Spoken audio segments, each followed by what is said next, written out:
Good day, I'm Martin Gagel with Market Radius Research. It's Friday, June the 24th, and we've got CEO Ron Glibbery of Peraso joining us. Peraso is a developer of millimeter wave wireless chipsets, modules, software, and IP for both fixed and mobile wireless solutions for high bandwidth and low latency applications. We've got Ron back to give us a quick business update. We last talked to Ron at the end of March, where we did a deep dive into the company. Please check out that video on the Radius Research channel as well. Since then, the company has had strong news flow. It's announced Q1 results, several product launches, and client wins since that time, and Ron is here to bring us up to speed. But please remember, this is neither recommendation or investment advice. We're here to learn about the company. Ron, thanks for joining us. But before we dive into the data points here, just on the overview, including myself, I believe that many people get 5G and millimeter wave wireless a bit confused, as if they're the same thing, where your specialty is in millimeter wave technology, both for 5G and non-5G applications. And is that correct? And can you just sort of clarify, tease those two technologies apart? Well, thank you very much, and it's great to be here, Martin. Yeah, absolutely. I'll clarify that. So Peraso specializes in a technology called millimeter wave. Generally, that's viewed in the industry as the frequency range from 24 gigahertz to 100 gigahertz. So that's the broad definition. Now, there's a very specific portion of that used for 5G. So in other words, 5G, one aspect of 5G has millimeter wave, but not all 5G is millimeter wave. Alternatively, we do millimeter wave, and part of our product offering is 5G, but we also do non-5G millimeter wave as well.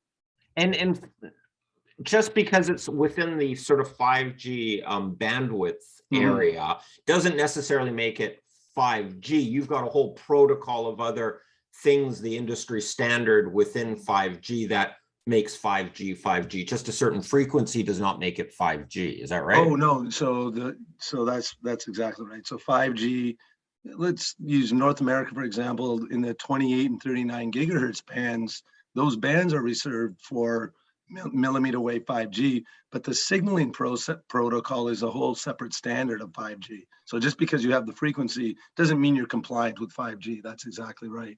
There's a whole layer of protocol on top of that that's required. And so you have product lines that are all within the millimeter wave area, some that are specifically designed for 5G protocols, and other stuff that are maybe proprietary protocols or other protocols that work in the millimeter wave spectrum. Well, actually, there are other protocols. It's an IEEE protocol. It's actually called 802.11 ADAY. So you know, a lot of letters, but it is a standard. In other words, devices interoperate because they comply with the standard, and we're fully compliant with that standard. All right. Okay. So you've had some product launches on both sides of it, both the 5G and the non-5G millimeter wave. Why don't we start off with the I don't know, which one do you want to start off with? Well, I want to start off with Prospectus. Okay. So Prospectus is a line of products that we launched this year that deals specifically with the non-5G market. And so the idea there is, and I'm going to actually show you a quick slide. So we introduced a line of products called the Perspective line of products, which is actually modules versus computer silicon. So we actually normally market silicon, which you can see in the red and the green box. But a real strength of Peraso is that we do millimeter wave antennas as well, and also all of the software that goes along with those products. So we provide the customer with an integrated product on the module, which actually provides a customer with a guaranteed performance throughout the whole stack of millimeter wave. So this was designed to work in the 60 gigahertz band, which, as you say, Martin, is not the 5G band. But the beauty and the real advantage of this product is that it gives the product a guaranteed performance. It offers a competitive price structure, and it significantly reduces time to market because we take all of the magic out of the millimeter wave design. So we actually are using this product to go after in the 60 gigahertz world, fixed wireless access, which is broadband access. And basically, another very, very important technology that we introduced with this product is what we call point to multipoint. And the idea here is that, one access point can actually speak to multiple endpoints. And so kind of a game changer in terms of, the business model for wireless service providers. And wireless service providers are the main users of this technology. Now, our customers are really the equipment guys that sell into the service providers. But frankly speaking, you're starting to see companies like Starry or WeLink, who are service providers that are making their own equipment. So, but broadly speaking, that ecosystem, the wireless service provider ecosystem, is who we're selling the Perspective modules into. So that was a major announcement for us earlier this year, and it's a market that's going very, very well for us. Just give us a use case. How would it be used? There is like sort of the base station, and then there's some corporate offices that have a fixed link to it, or is that or are there commercial and rural settings where that would be used? How like, give us some use cases. Well, actually, so the architecture is how you describe. So there is the equivalent of a cell tower. It's really an access point, but it's really targeted. They're really targeting residential, and so the idea would be you have one anchor residence, and several sub residences. So basically, one residence would be the anchor point, and they would distribute. That's the beauty of the point to multi-point, is that you can go from one to many end users. So that would be the architecture. And of course, you would have anchor points distributed throughout the network. But basically each access point supports somewhere in the range of 32 endpoints. So you can imagine a mesh network covering even a city. Actually, mmWave is quite good for even dense urban environments. So, many people are not happy with their cable services. These customers are providing, well over 100 megabits of data rate and symmetrical. So it's an offering that can be used in dense urban environments, and suburban environments, and even in rural environments. And then each house within that suburb or whatever in a city would have a special antenna on the roof or on their access point, their Wi-Fi hub that would take it. It only connects to that one thing, and then it spouts out into a Wi-Fi within the home or something. Yeah, I mean, you can, that's a great point. And we can, if you look carefully at the module on the screen, you can see the antenna. It's called a phased array antenna. That creates a very narrow beam. And so that allows us to have multiple, endpoints, because there's no interference, because each beam goes directly to each home. So it's a very, very sophisticated technology in that regard. All right. And so the end customers will be service providers. They're going to buy it off of equipment vendors who create the whole bundle, and you're providing the silicone and the modules that go into it, which they don't have to worry about designing a module. They just buy yours, they know it works, and integrate it with the rest of their system. Yeah, that's a profound change for us, because it's gone from over 2 years by the time they got our chips to the time they were shipping. Now it's, less than a year, because we've taken so much of the challenge out of the designing mmWave systems. So yeah, that's why that was such an important announcement for us, because it really accelerated our time to market and really encouraged our customers to get into business quicker. And so now that the product's launched, talk about how does the business development, when are we going to see revenues and sort of end user product launches out of this? It takes about a year still for that. These have been, well, we just announced it, but we've been working with it. We started shipping these back in last September. So, yeah, so we've been shipping these for several months. We're starting to see the revenue pick up. We'll talk about that later, but yeah, no, we're in full swing here and growing. So frankly speaking, I mean, we can look at the ecosystem that we're showing on the slide. We expect to have most of these customers shipping, in the next 12 months. So we really feel that we really feel with this new product line, we will absolutely be the dominant player in this marketplace. And just to clarify, these companies, like some big ones, obviously they're like Cisco. They're your sort of lead list. These are the potential clients of yours, or are these existing clients of yours on this with this platform? Most of these are not clients. Some of them are clients. So we can't really release specific clients, but what we can say is some of our existing clients are on here, and we expect most of these logos will be clients over the next 12 months. Okay. All right. Yeah, I think we did a press release with China Unicom, for example, maybe some others publicly, but what we expect is, these are the key players. We expect to be shipping into most of these players over the next 12 months. Okay, great. Yep. So Martin, another important announcement for Peraso in the first half of this year has been our 5G mmWave beamformer. So as you mentioned at the top of the show, our core competency at Peraso is mmWave. Part of that is in the 5G market. And we've introduced the world's most integrated 5G beamformer. And what we mean by that is that we cover a very large band of 5G, really the whole 5G band from 24 to 43 gigahertz. And it's really important to note that not only do we have the most number of antenna elements in terms of a phased array, we cover both bands. So we're really in the order of 2 to 4 times more integrated than any product available in this space. So this was a very, very important announcement for us. And the target market for this product is the same as the unlicensed market or the prior market that I discussed. So prior market and the idea there is fixed wireless access. So fixed wireless access is the idea of providing internet access for consumers in the 100 plus megabits per second range. We're successfully doing that today in the non-5G market. And our strategy is to take that success and leverage it into the specific 5G market.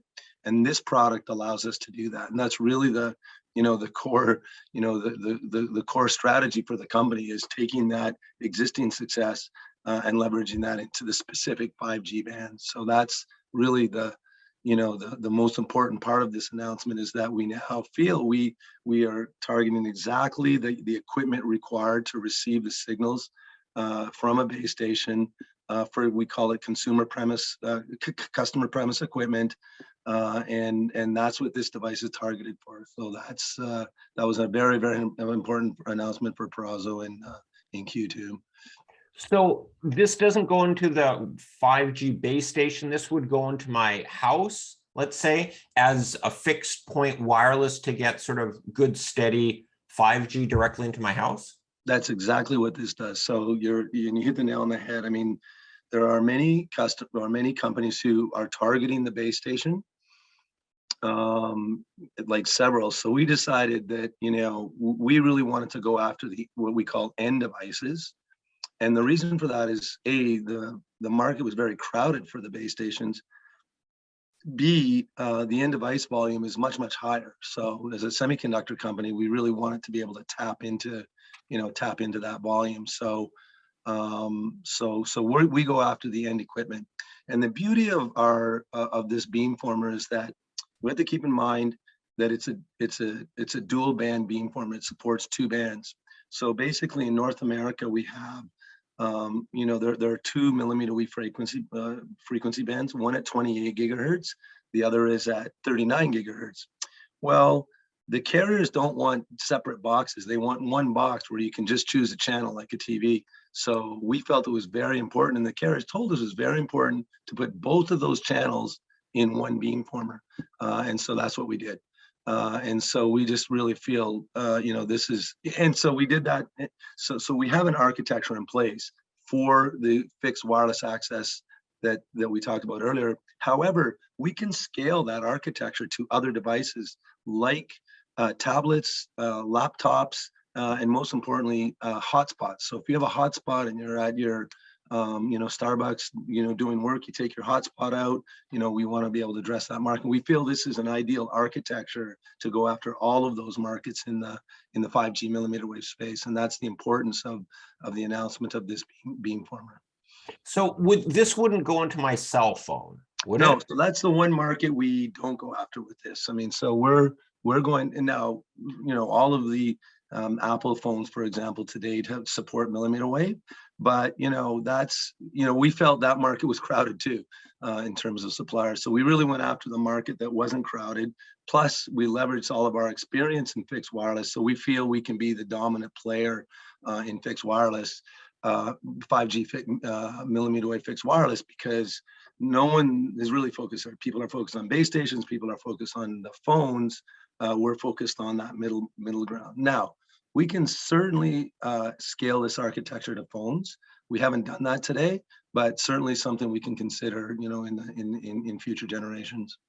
So for this, one of the use cases would be leveraging, I don't know, an AT&T or someone in the region where maybe they don't have fiber or actual cable going to the house. I buy a hotspot. It's just connected with sort of traditional 5G. And then in my apartment or whatever, I've got a hotspot with Wi-Fi that's pretty good because it's got a strong 5G connection through your hotspot wireless hub. That's exactly the architecture. So we would take care of getting the internet from the base station to the hotspot, and then the hotspot would be connected to your Wi-Fi router. Okay, so this really gives wireless companies, let's say especially in the US, their wireless companies are all over the country, but in some places they've got cable or fiber to the home. Other places are just a wireless. So this can bring sort of broadband competition like everywhere, then wherever there is wireless. So it gives the service providers new revenue opportunities, new business lines, and so forth. Is that right? Actually, it's a good segue into this slide, and I'm sorry for showing all these slides, but in the first quarter, fixed wireless was actually the hotspot, no, no pun intended, but the bright spot for carriers. Fixed wireless is definitely, exhibiting very high demand in the US and around the world. So this is another arrow in the carrier's quiver to provide high-speed internet for their customer base. So definitely, we're starting to see a real uptick there. And in both in Canada and US, there's a lot of grumbling of not that much high-speed internet, especially in more rural areas and so forth. And I guess in a lot of urban places, they don't have a lot of choices. So this really can provide, like there's government support to this. We want greater high-speed internet out there, and it gives the companies a new business opportunity. Well, Martin, I mean, that's exactly right. And in the States, especially, and somewhat in Canada, there is a $20 million fund targeted at just doing that. And what we should keep in mind about Peraso is that we're kind of like arms dealers. Like if you want 5G, we've got 5G. If you want unlicensed, we've got unlicensed. We just provide high performance mmWave in whatever frequency band your carrier is providing. So we support, the proliferation of high speed internet across the world. So that's why, Peraso is so interesting, because, our core competence is mmWave. Again, you can apply that to non-5G and you have a very good product, and we're shipping significant numbers there. In the future, you can apply that to 5G, and we support that as well. All right. Should we then just, the other big news, I guess, of the quarter was announcing your Q1 financial results. Just do a quick highlight on what we saw there. Yes, so so this was the first, it was fun because it was the first, time that we, showed a full integrated revenue. So the revenue for the quarter was $3.4 million. Ron, sorry, just so people aren't aware, you did your big transaction in Q4, I believe, of last year, where you merged and sort of did an RTO of sorts. And so this is the first kind of clean quarter where the two businesses, Peraso is really out there with all sort of stubs and all that kind of thing, right? Yeah, exactly. So we came in at 3.4. We guided for Q2 3.9 to 4.1. So we feel good about that. So that's coming up. There's only a week left in the second quarter. So I would say that what we're seeing with Peraso is just that now that real transition from what they were to a wireless company, a 5G mmWave wireless company. So we're pleased with where the revenue is going, and stay tuned for further updates on that front. All right. And just on your revenues, unlike cell phones where the Christmas quarter you sell more units or after an iPhone launch, is there going to be much seasonality, you think, in your business, or it'll be just hopefully sort of quarter over quarter growth as companies roll out more infrastructure? Yeah, we find that it's pretty even. I mean, basically, you don't really give someone internet access for Christmas. Like, I see your point for sure. You gotta get a nice fancy new cell phone for Christmas, but we don't. That's not, Yeah. because ultimately it's a service, right? So people tend not to give service as presents. So, we haven't seen that ourselves. But if there is, I would say, more modulated than what you would see in the hardware, if you will, right?